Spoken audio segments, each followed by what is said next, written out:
Even in high summer, Baltic travellers can be wrapped in fog. In winter, the sea is icebound. But surrounded by 9 nations and 100 million people, the Baltic is one of the world's busiest waterways. Lately, it's got even busier. Commercial links around the Baltic are growing fast. Between Finland and Estonia, there's been a 6-fold increase in ferry passengers, not all of them on holidays. Pertti Saari has made the 70-kilometre crossing from Helsinki many times. He's been steadily building up contacts and investments in Estonia since 1980. Head of a Finnish construction firm, post-communism, he has his sights fixed on something bigger.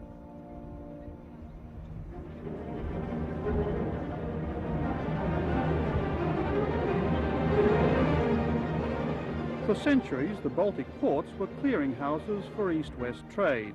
In the Middle Ages, the so-called Hanseatic League put cities like Tallinn, the Estonian capital, at the very crossroads of a prosperous northern Europe, helping to open up the vast Russian interior.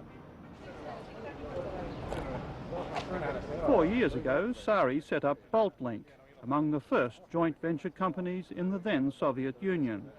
In the newly revived Republic of Estonia, it's become a key developer and, sign of the times, imports Volvos from Sweden. Well, when we established joint venture company Baltlink, at that time it was possible for a Western company to own maximum 49% of the company. But now the law has been changed so that a Western company can own 100%. If full-scale prosperity comes to Estonia, it won't be to a land that hasn't known it. For the past 50 years, Estonians may have gone without a bitter socialist pill they were forced to swallow. The result today is an economy that's extremely unwell and still dependent on the Russian market and supplies. Hard to believe that before the war, this was an independent and rich capitalist nation. That changed in 1939, when a non-aggression pact was signed by Germany and the Soviet Union, along with a secret agreement to carve up Poland and the Baltic states between them. Stalin installed communist puppets and deported 500,000 Baltic resistors to remote corners of the Soviet Empire, most never to return. Deep wounds were carved in Baltic pride, which in the old especially may never be healed. To make matters worse, Moscow began pouring in Soviet migrant labour to man big-scale industrial projects, until Russians made up 30% of the population. For ordinary Estonians, the long struggle for independence, with Moscow the clear enemy, has been replaced by an uncertain period of transition, political rivalries, unemployment, and prices rising 400% in a year. Üsna raske on kogu see asi praegu siin tänu sellele, et palgad on väiksed, hinnad on kõrged. Poodides on küll kõike saada, aga samas inimesed ei jõua osta. Kõige raskem on olukord muidugi inimestel, kes on pensionil ja kes ei saa oma raha kätte. Venelased, nemad lähevad välja, aga meil jääb omad probleemid veel. Kas me suudame endast üle olla, see on juba iseasi, see on juba meie enda probleem. The people do not have too much motivation to work hard if they are not paid properly, and if they don't work hard, they will never be paid properly. So it's in a way it's a circular situation we are in now. Of all the 15 former Soviet republics, Estonia may have developed the closest ties with the West, but years of neglect have also left cities like Tallinn physically scarred too, its crude Stalinist architecture falling apart. They blame Russians 100% for all what has happened here after the war. And well, I think that they should forget that to go on and to develop this country. And I think that they have done it too. They have realized that now we have to act ourselves. Let's forget the Russians. Finnish businessman Saari believes his construction expertise will prove invaluable. With foreign investors like himself arriving every day, his project could be a gold mine. Good afternoon. We're just talking about the tower. A $20 million luxury hotel, 180 rooms in the centre of a town where hotels of any standard are scarce and Western levels of service are practically non-existent. Sari's employed one of Estonia's top architects, Vilen Kunapu, whose long experience with the local bureaucracy is seen as vital. Already the problems are myriad. With Estonian property laws in a mess, the best Sari can extract from the government is a 50-year lease on the site. But not owning the land outright makes the banks edgy and financing difficult. What if things change politically and they want their money back? Who really owns what in a former People's Republic? Ways how to go on. Overcoming these fears is the work of Estonia's new foreign minister, a Swedish citizen who was born in Estonia. A self-made millionaire, an entrepreneur himself, is he afraid foreign investors will swamp Estonia, stealing away the very independence they fought so hard to gain? No, I'm not afraid that they will. That our difficulty is, and I think we have to realize that is to help them find the way to Estonia. Then there are quite a lot of competition from many countries to get these investors to their countries.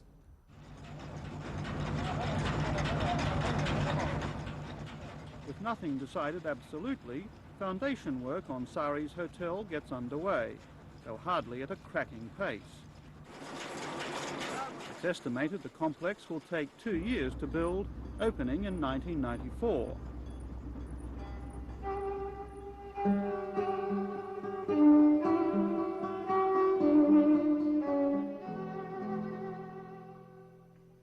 As in other East European capitals, the years of communist neglect had one, and perhaps only one, advantage.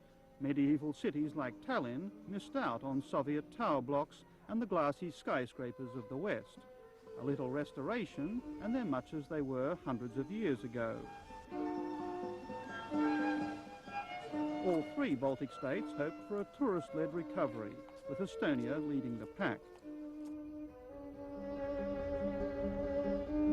The architecture of Tallinn's Old Town reflects both the richness and barbarity of Estonia's past. The Germanic trading links are apparent, but so too are the styles of various invaders, the Danes, the Swedes, the Poles and Russians.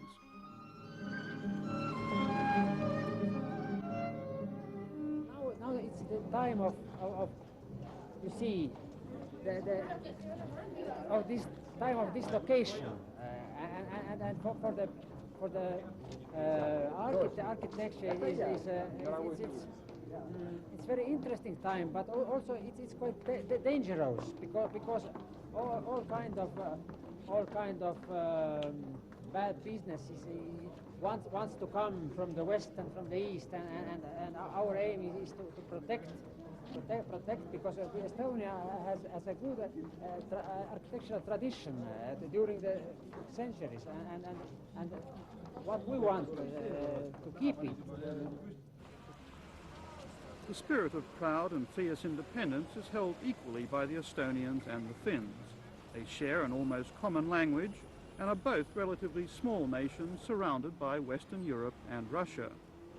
Well, I think that there has been a big change during the last year, because now the Estonians, they understand that the more they work, the more they get, and in that psychology there has been a big change. Because I think that basically Estonians are very hard workmen, if you could say so, and now when they have the possibility to work and to see that they earn the fruits of the work, they are really working hard.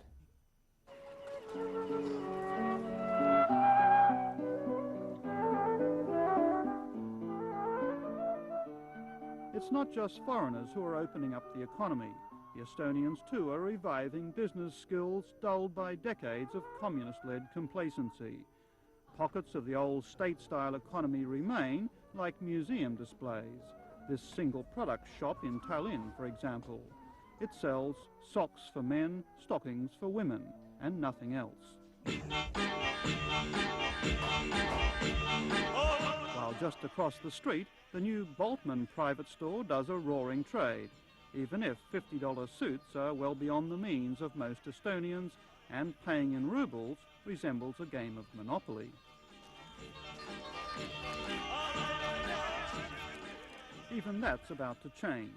2 months ago, Estonia became the first of the ex-Soviet republics to take an even bolder step into the world of free marketeering, introducing its very own currency, the krone. It may boost Estonian morale, but could also backfire. Main difficulties will come afterwards. The picture in our economy will be very clear after monetary reform, and everything will be seen very simply. Who is strong company, which is very bad company, which is able to stay alive, which will die out. For Petty Sari and his Estonian partners, the economic revolution can't come quickly enough. They're pressing ahead with the hotel project, convinced Estonia has a strong economic future somewhere down the track.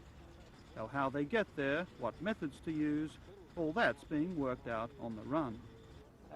Sometimes the Western clients, they are even more bureaucratic than those previous Soviets, because they know absolutely everything. They know well, the fact is that before the war, Estonia was maybe richer than Finland. But now, if you compare the two economics here, you can see a huge difference. But I think that the Estonians have the possibility to reach the Finnish standard, but it takes time, maybe 10 or 15 years at least, maybe 20 years, nobody knows.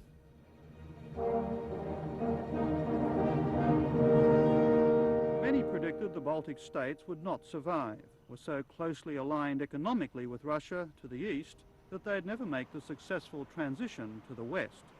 Right now they're somewhere in between, risking everything but surviving anyhow, while hanging on tightly to their independence. Petty Sari is confident that Estonia at least will win. All this may take a while, but he's prepared to wait. Just watch this space.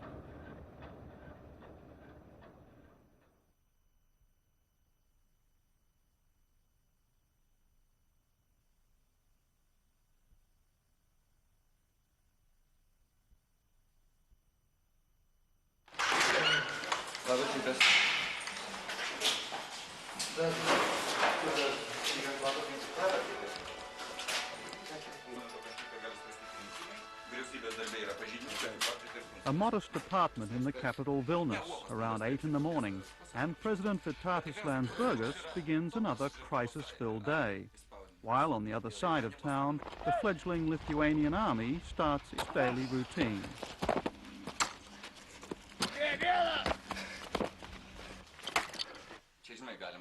Slow, apparently unassuming, a musicologist by training, it's difficult to believe the 60-year-old Landsbergis helped bring about the Soviet Union's collapse and the downfall of Mikhail Gorbachev. Even harder to accept that now, 2 years later, some of his critics label this man a would-be dictator.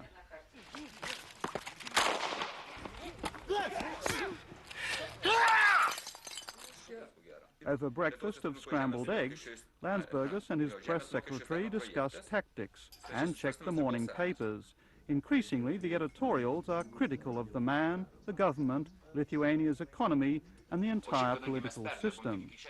But Vitatas Landsbergis, the ever-calm resistance leader, is no stranger to crisis.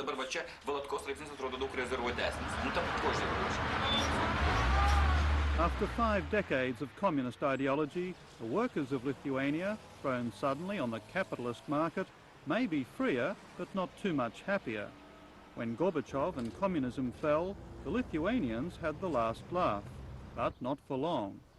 Now, dependent almost entirely on the ailing Russian market and Russian supplies, their economic woes, if anything, have grown worse. In the first 5 months of this year, production slumped by more than 40%, unlike prices. They went up as much as 10 or 12 times higher than last year. For all this, Landsbergis is copping the blame. Generally, he seems the person who brought Lithuania to independence as a sort of latter-day father of the nation, and for now, if no other reason than that, quite popular. But people are quite sceptical about whether he's really the person to run the country now, however grateful they were for him for what he did in the past. All the frustration ends up here at the still heavily fortified Lithuanian parliament, a concrete bunker in the centre of Vilnius that's seen some of the most dramatic history of modern times.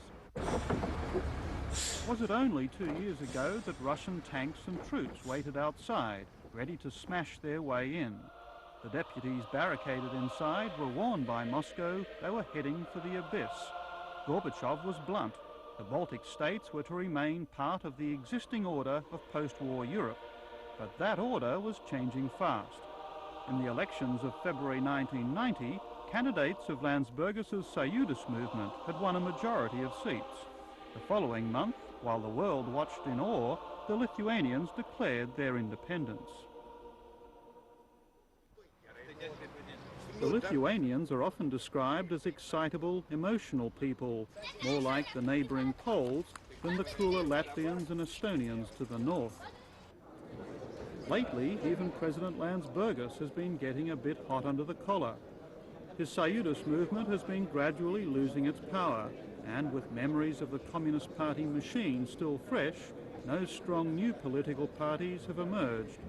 Instead, 9 or 10 factions roam the parliament like political loose cannons, shifting allegiance with every new bill. People are rather allergic even to the word party.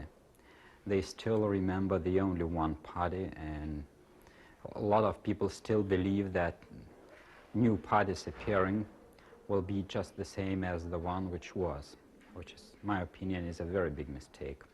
Kol kas Tarybos Sąjungoje ir pas mus buvo 50 metų demokratija. Ir demokratijos reiškiniai visur yra labai žymus. Mes dar tik pradedame kurti demokratiją, bet daugelis dar nežinome, kas tai yra iš tikrųjų demokratija. President Landsbergis may be exasperated, but the flack runs both ways. Many deputies are critical of policies he's backed, especially privatisation, resulting in unemployment. Fears also persist that lurking behind the soft-spoken intellectual is a benign dictator waiting to get out. Strictly speaking, there is no president of Lithuania. Landsbergis remains chairman of the Supreme Council, the nation's ruling body. As the country's most popular politician, he's always had a fairly free hand with policy. But lately, the parliament's attitude has changed, while Landsbergis himself charges that former communists, as the renamed Democratic Labour Party, still quite popular, have been stirring up trouble. On its way to creating a multi-party system of democracy, what should Lithuania have? Parliamentary or presidential rule?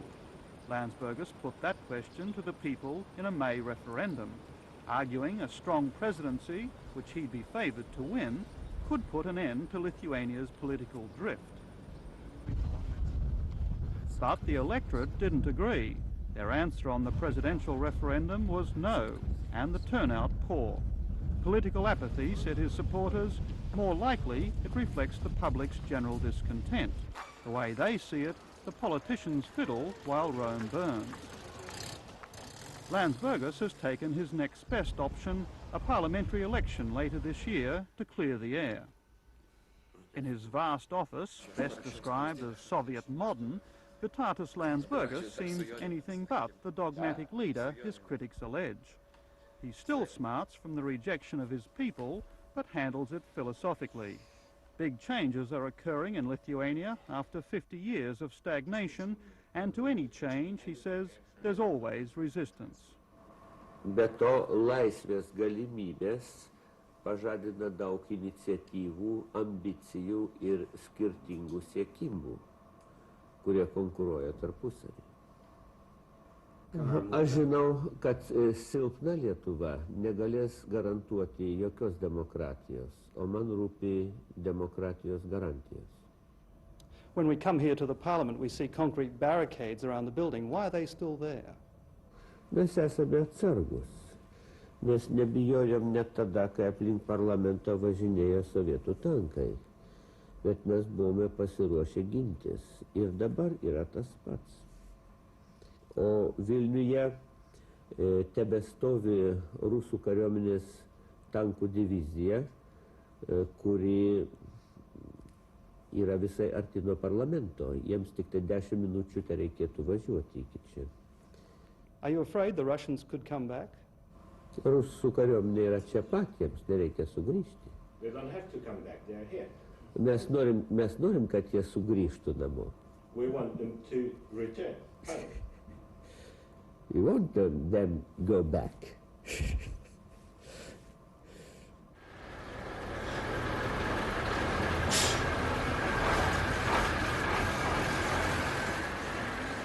But the Russians aren't going anywhere quickly. What to do with at least 120,000 Red Army troops still on Baltic soil? This is the so-called North Town in Vilnius, covering 70 hectares, formerly a major base of the Soviet Army. The Lithuanians, backed by the European Security Conference, are demanding the Russians leave as they arrived back in 1940, post-haste, by the end of this year. But the Russians say that's too early. Negotiations are getting bogged down.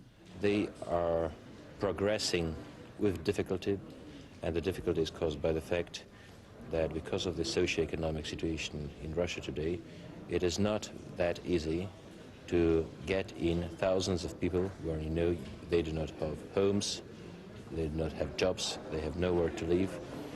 Remember, we're also in the process of withdrawing troops from Hungary, Czechoslovakia, Poland, and from Germany. So it's quite a crowd. Withdrawal might take until 1994 at least. Until then, both sides are playing a kind of bear and mouse routine. The Russians attempting to sneak in replacement men and machines, the new host governments making daily life more difficult for the Russians, accusing them of still acting like conquerors. The Russian military this year admitted to having 34,500 servicemen in Lithuania. Russian TV News estimates the figure could be as high as 100,000. A year and a half ago, these troops were feared by Lithuanians, making their nightly patrols around Vilnius, keeping independence moves in check.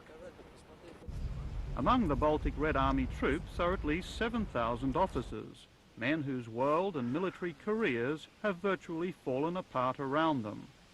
More than most other ex-Soviets, the empire's collapse has cost them dearly.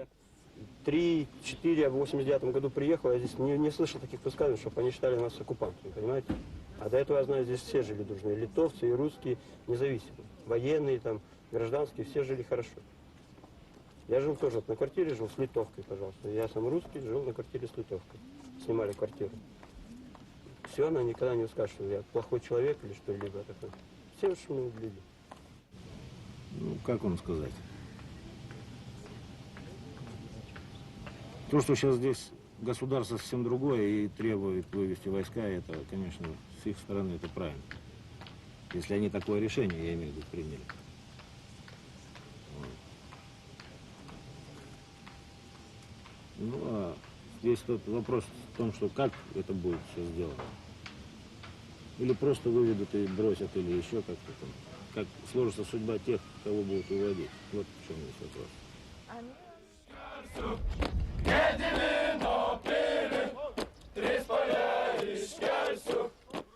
Not so long ago, singing a national song like this could land you a one-way trip to Siberia. In the newly formed Lithuanian army, it's mandatory. Already 3,000 strong, the projected force is 20,000 men. Both Latvia and Estonia are forming small armies too, though exactly who they'd be fighting isn't clear. Priešų daug. Gali būti iš vietinės armijos, gali kariai būti. Dabar šiais laikais neaišku, iš kur grėsės gali laukti. Visur gali išbūti. Nu, paprastai vidaus priešai gali būti čionai. O priešų visokių, kas prieš tėvynę. The guns are Russian-designed Kalashnikovs, deadly enough. So far, the West, keen to improve relations with Moscow, is reluctant to arm the Baltic states. Private dealers are making overtures, but hard currency for major weapons like tanks and heavy artillery is one thing Lithuania cannot afford. What they lack in firepower, Lithuania's Iron Wolf brigades certainly make up for in physical aggression and deadly one-on-one combat.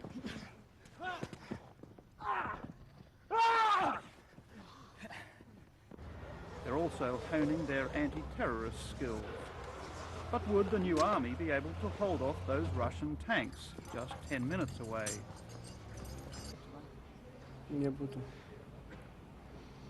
Nebūtų pakankamai, jeigu kad mes galim tik tai pasipriešinti, nu, aš jau sakiau, kaip pasipriešinti, o daugiau nieko. Parodyti, sakau, pasauliu, kad mes kažką tai darėm, kad norėjom apginti Lietuvą, jeigu būtų kokia agresija. O taip pasipriešinti, nu, rimtai, tai neturim nei ginklų, nei žmonių. Ne, suprantat, aš manau, kad mes dabar būtent va šitą moralinį faktorių žymiai išlošiam, nes ant tiek dabar destabilizuota padėtis pati politinė Rusijos kariuomenė, kad mes dabar žymiai aukščiau stovim jų savo ir galbūt ne tiek kiekiu, o būtent kiek moralinio pasirašimo. Todėl mūsų tas netrupučiuko negąsdina. Nemanau, kad mes turėtumėm išsigąsti ir neišsigąsim. What Lithuania's army has going for it over the Russians is 3 square meals a day, exceptionally high morale, and if necessary, a willingness to die defending the homeland. Many officers who served in the former Soviet army know not only its strengths but also its weaknesses, its lack of initiative, low morale, and increasingly poor living conditions. Back at the Red Army barracks, normally off limits to foreigners, we eventually gained entry.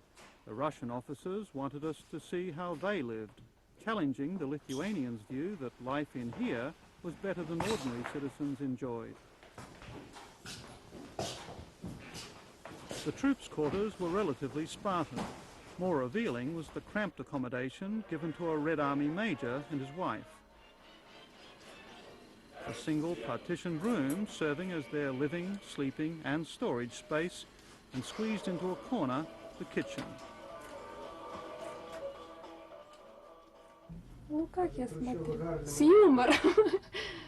Потому что фактически, ну, жильем, как, это только как пристанище, наверное. Просто комната, да, где мы, ну я даже не знаю. Ну, ночлежка, нет. Потому что стараемся как-то создать какой-то минимальный уют, чтобы как-то было, ну, приятно, ну, вот ведра, воду приносим, ну, так же, все, приходится греть. Ну, единственное, что у нас маленькая плата здесь, ну, практически по теперешним, в общем-то, мизерная. Вот. Ну, как живем, за столько и платим. Вот и все. Our 1-hour visit was abruptly terminated when more senior officers appeared.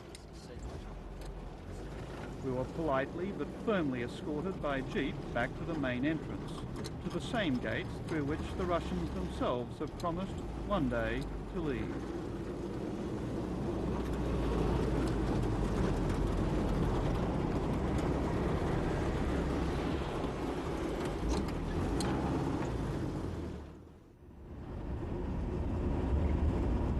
Northeast of Lithuania, 4 hours' drive away, looms yet another legacy of Soviet rule.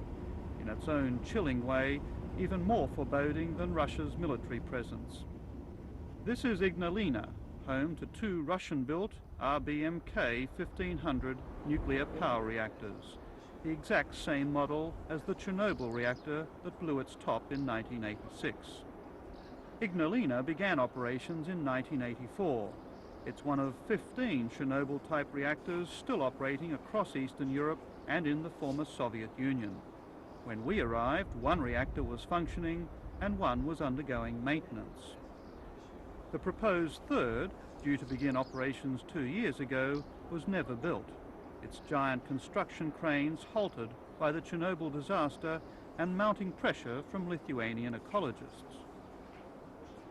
Now the Lithuanians themselves are technically in control of the plant, though most of the 5,000 who work here are still Russian. Most we interviewed held no fears for their personal safety. Ну, вряд ли на Западе тоже сейчас так считает, что наша станция является бомбой замедленного действия. Почему? Потому что я имею в виду чисто с технической точки зрения, потому что после Чернобыля выполнено очень много мероприятий, устраняющие дефект, который был на реакторе БМК. Поэтому я считаю, что все технические вопросы, связанные с Чернобылем, они у нас на данной станции решены и решаются в дальнейшем. Я работаю с компьютерами. У нас относительно чисто. Когда приходят к нам люди из ТБРБ, у нас замеряют, в общем-то, у нас нормально. Насколько я знаю, они нам сообщают, когда.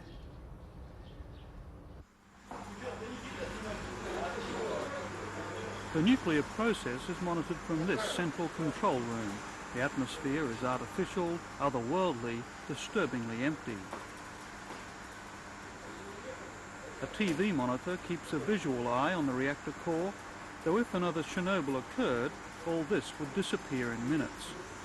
Even more chilling, perhaps, is the switch that says, in Russian, stop. The official brochure describes the Ignalina reactor as having a fail-safe control and protection system. But the International Atomic Energy Agency has concluded that the RBMK design, despite post-Chernobyl modifications, is still unsafe and the plants should be closed. The Russians and now the Lithuanians claim the whole system is self-monitoring, computers watching carefully every stage of the process. But the standard of even simple maintenance around the complex does not inspire confidence. No, it's very like this.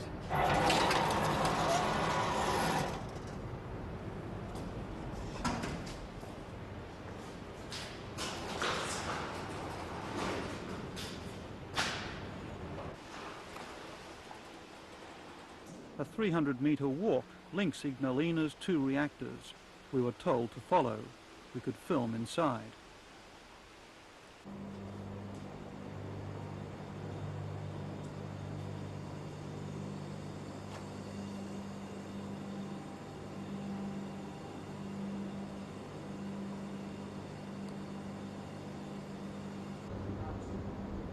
Housed in a huge concrete vault is the reactor core. Into this are lowered the nuclear rods, tubes filled with pellets of uranium dioxide. Put simply, the enormous energy given off by the fuel rods heats water and turns it to steam, which drives massive turbines creating electricity. Recently, world leaders at the G7 summit agreed to pay for technical improvements in these Russian-built reactors to improve operational safety and training. Having curbed the nuclear weapons race, the West now realizes that ex-Soviet nuclear power plants are an equal danger, at least to Europe. Ignalina is less than 1,000 kilometers from Germany and only 600 kilometers from Sweden, far closer than Chernobyl. But Swedish experts who'd visited the reactor were horrified at what they saw. Lithuania itself can do little. Over 60% of all its power needs come from inside these walls. Without Ignalina, the entire Lithuanian economy would risk collapse.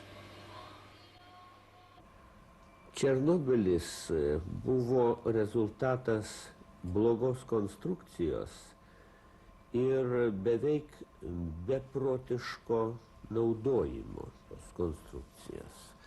Mes manome, kad Lietuvoje tos antros aplinkybės negali būti. Ir mes labai rūpinamės visomis atsargaus naudojimo ir apsaugos priemonėmis. Bet konstrukcija yra pavojinga. Mes rūpinamės saugumu ir norime, kad elektrinės saugumą prižiūrėtų tarptautiniai ekspertai ir jis būtų garantuojamas pagal tarptautinės rekomendacijas. O kai pasibaigs elektrinės eksploatacijos laikas, aš manau, kad ji bus uždaryta. Bet tai dar įvyks ne rytoj. The truth is, Vytautas Landsbergis has more immediate concerns: how to consolidate Lithuania's still fragile independence and worrying about his own political survival. On the day of our visit, he was deeply immersed in something he regards as equally important, tracking down the fate of some 70,000 Lithuanians deported into the darkest recesses of the Soviet Union, most never seen again. And where does this information actually come from? Who gave you these papers? Private researchers or university? No, it's from this family. Woman, deported woman. Yes. Do you think it's possible to still find these people in Siberia now? These people are dead. They're dead.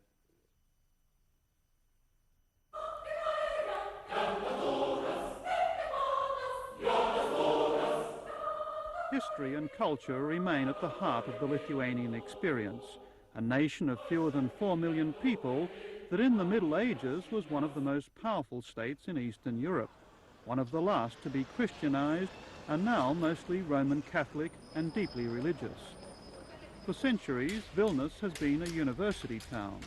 During the war, the city's large Jewish population was virtually wiped out by the German Nazis. On this hill, Franciscan missionaries were crucified in the 14th century. 3 crosses were built in their memory during the First World War. The crosses were deliberately destroyed by the occupying Soviets and just 3 years ago rebuilt by the Lithuanians.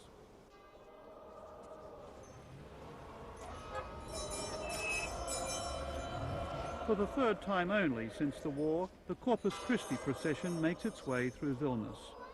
4,000 Catholics turn out in a moving show of faith.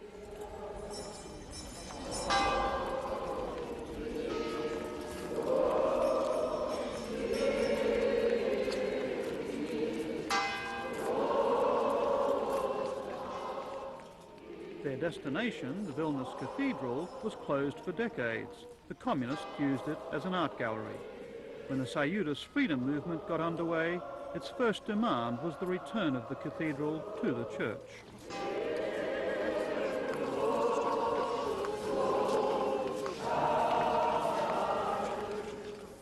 Despite this, church relations with the Lithuanian government can still be strained.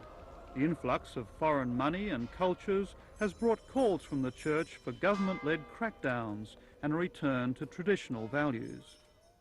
Since independence, it's been playing a very conservative role, trying hard to stop things like pornography, campaigning against abortion, very worried about the inflow of Western mass culture. Quite a lot of Lithuanians will say, even in Parliament, will say they're rather fed up with the church and this extremely old-fashioned 1930s-style Catholicism which it promotes. For a newly reborn nation, turning back the clock may be the last thing required. But current differences aside, church leaders acknowledge President Landsbergis's vital role in shaking off their communist yoke and his voice of moderation in the current political turmoil. Apie Landsbergį galime pasakyti, kad jisai labai padėjo daug pastangų išvedant Lietuvą nepriklausomybės keliu ir tą jo nuopelną turbūt aš manau visi įvertins, kai ypač priimant kovo 11 aktą, kuriuo buvo paskelbta Lietuvos nepriklausomybė ir ypač tomis dienomis, kai buvo ruošiami pasikėsinimai į Lietuvos nepriklausomybę, jisai parodė labai tvirtą laikyseną ir labai tikrai tokį ramumą, taip kad... Aš manau, kad reiktų didelių analizių. Atsakant į klausimą, kokie būtų buvę rezultatai, jeigu po rinkimų mes būtumėm ėmėsi radikalesnės linijos ir radikalesnių politinių reformų iš karto. Dabar kai kada atrodo, kad mes galėjome būti ryžtingesni, bet iš tikrųjų mes tada buvom visai vieni ir labai pavojingoje situacijoje.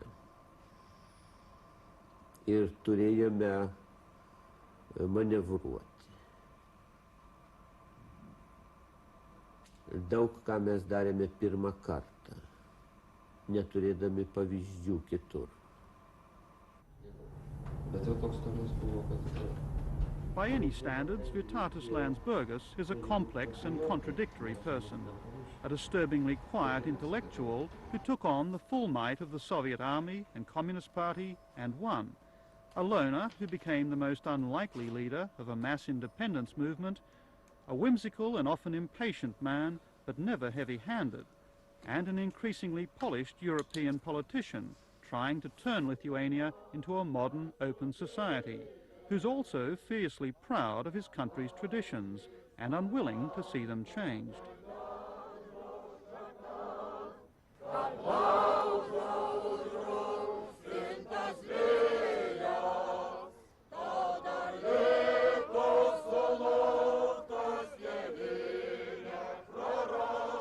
The political culture of Lithuania demands a totos vadis, a national guide. That guide may yet be Vytautas Landsbergis, but 2.5 years after proclaiming independence, the still unanswered question is, a guide to exactly where?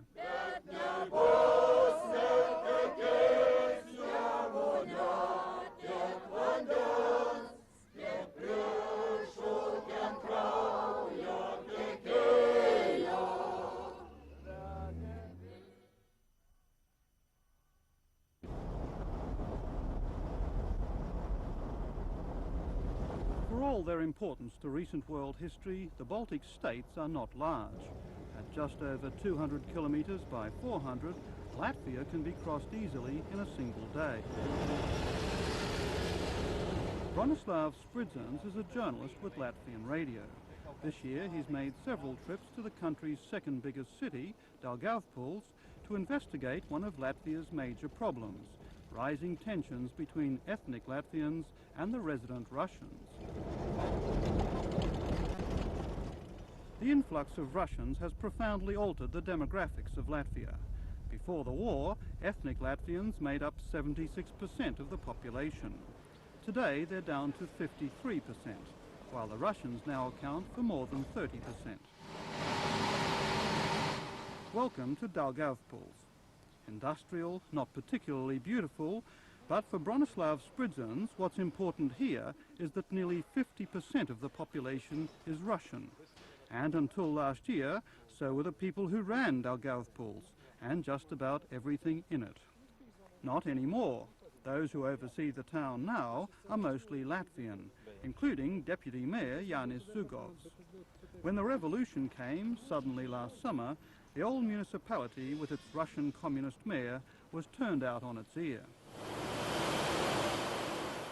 With Soviet industrialization in the 60s came giant factories for footwear, furniture and textiles, and this huge synthetic fiber plant, 5,000 workers, mostly Russians, locked into a Moscow-controlled production jigsaw that's now defunct. These days, Russian raw materials, especially petroleum goods, fail to appear, contracts are not honoured, and wages are low. It's hard to live, say the workers. Un Krievi ir tikai 50% šeit aptuveni patreiz.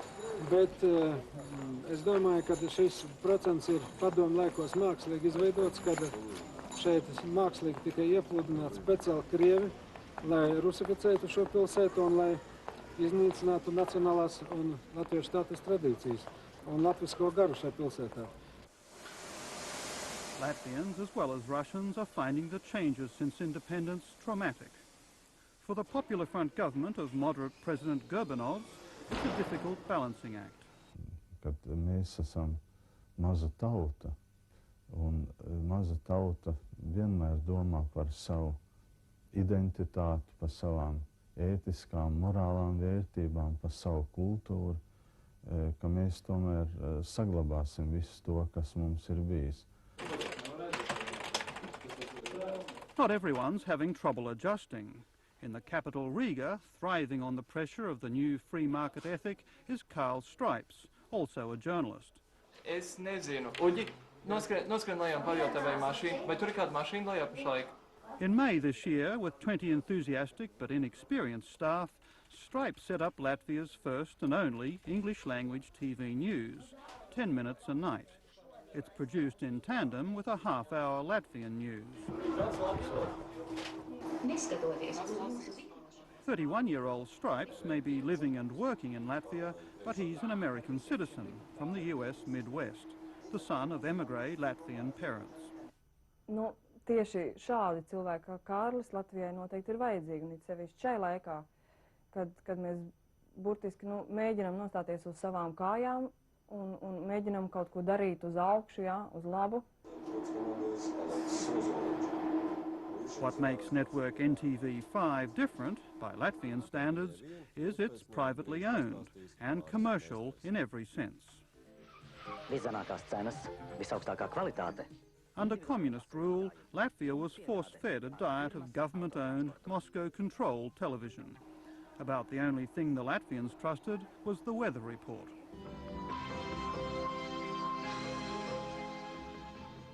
Good evening, everyone, and welcome to the NTV5 Evening News. I'm Karl Stripes. Latvian Bank President Independence brought journalistic freedom. It also attracted Karl Stripes, who, coming from the high-powered world of American television networks, found new opportunities and some difficulties. Will receive their badges, but will continue training before becoming full-fledged police officers. These are all people who grew up in a system where journalism was not really journalism. I mean, it was a part of a propaganda machine. And these are people, especially the older generation of journalists, who have had to suddenly reorient themselves. And in many respects, old habits die hard. You know, if you were used to singing the praises of the old government in print, it can be pretty difficult to get out of the mindset that you need to sing the praises of the new government in print as well. One thing the government remains sensitive about is Latvia's new citizenship and language laws, which mirror those planned in other Baltic states. The draft laws are either fair or tough, depending on where you stand and what you've been through. Many Latvians living overseas are demanding dual nationality, arguing they weren't migrants to America or Australia, but exiles from wartime German and Soviet occupation, and should be granted citizenship without preconditions. The local Russians are even more upset, labelling the laws discriminatory because they require applicants for Latvian citizenship to prove they can speak Latvian. According to the 1989 census, only 1 in 5 non-Latvian residents can speak the language. The draft laws have become the centre of a national debate, almost as fierce as the struggle for independence itself, a debate that stretches all the way from Riga to Moscow via cities like Daugavpils. Many were born here, have never been to Russia, nor are they keen to go to a country where the standard of living is even lower. For journalist Spridzans, who directs minority broadcasting for Latvian radio, the municipality has organised a get-together of Daugavpils ethnic leaders to thrash out the issues. Despite attempts at good humour by Deputy Mayor Zugovs, the mood is a little tense. Jāsaka, ka tagad, acīm redzot, liela daļa Krievu tautības pārstāvju, kuri uzskatīja, ka nav vajadzīga latviešu valoda un nekad viņa nebūs vajadzīga, lūk, šī brīdī sastapās ar šo problēmu. Viņi faktiski nokļuva it kā slazdā. Мне лично грозит увольнение. Хотя я отработал в школе 25 лет, а общий стаж более 30 лет у меня. Вот, потому что я априори могу сказать, что я его не выучу в таком возрасте. На ту ступень, которую я должен знать. Man liekas, ka šo traģiskumu mēs vēl visi neapzināmies. Cik tas ir šausmīgi, ka tādā pilsētā, otrajā lielākajā republikas pilsētā, kā Daugavpilī, ir tikai viena latviešu skola. ka šī gada izlaidums ir 20 bērni latviešu. On a summer's afternoon at Riga's Reza cemetery, where both Russians and Latvians are buried, 100 or so emigres have returned to pay tribute to Latvian martyrs.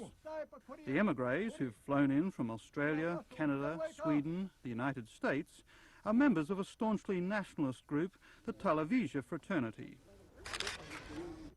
Journalist Carl Stripes is there not to cover the story, but to take part.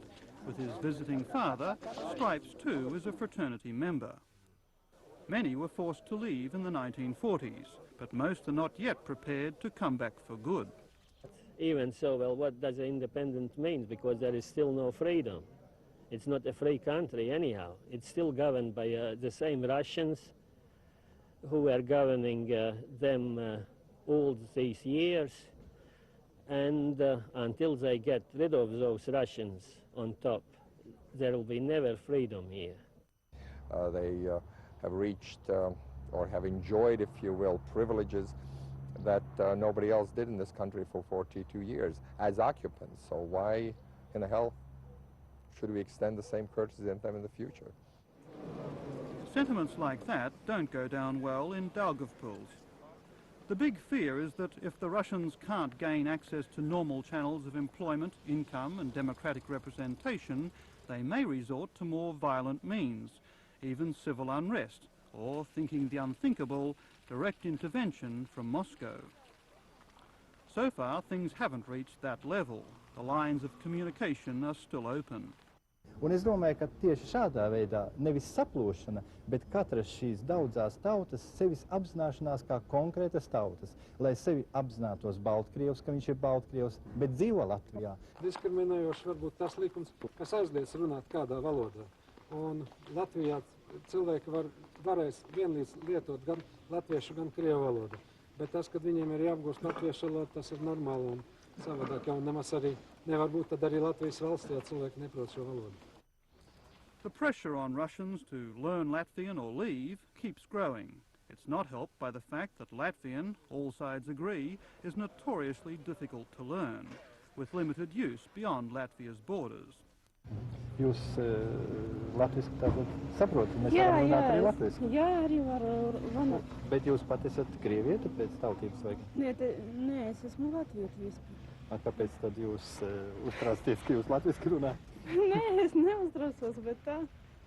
Ну, вот иногда по-латышски могут спросить, по-русски ответишь, и ругаться начинают или еще. Часто бывает? Бывает, наверное. Es domāju, ka grūta gan. Mums sevišķi latviešiem viņa šeit ir grūta.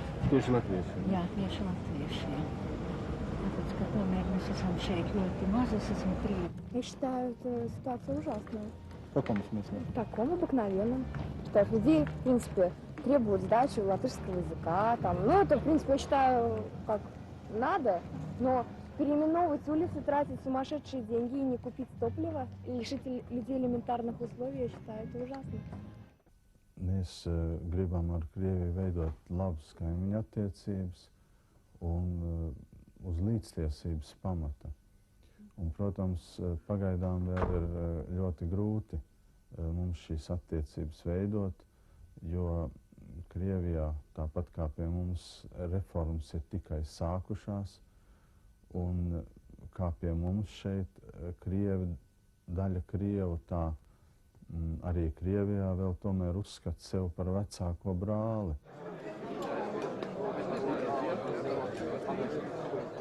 Just outside the capital Riga, members of Carl Stripes' 500-strong fraternity gather for a night of national and personal memories.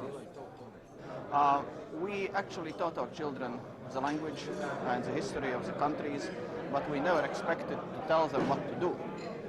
And Carlos, when he was smaller, very definitely said, I'll go visit, but I'll never move to that country. Well, there he is. Young and old, they happily drink the night away with Russian vodka. But in only their second year of freedom from Moscow, they're in no mood to express forgiveness or to negotiate.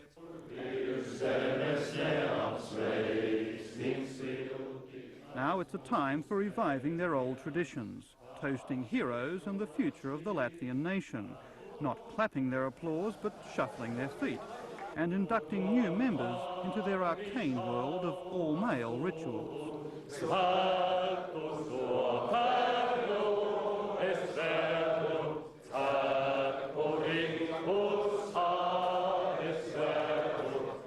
Feeling the spirit of our common brothers, the call goes, swearing by the sword to be a good man of the nation. So far in Latvia, it's the moderates who've held sway. But if the continuing tensions with Moscow aren't resolved soon, not only Latvia, but the whole Baltic region could again find itself on centre stage.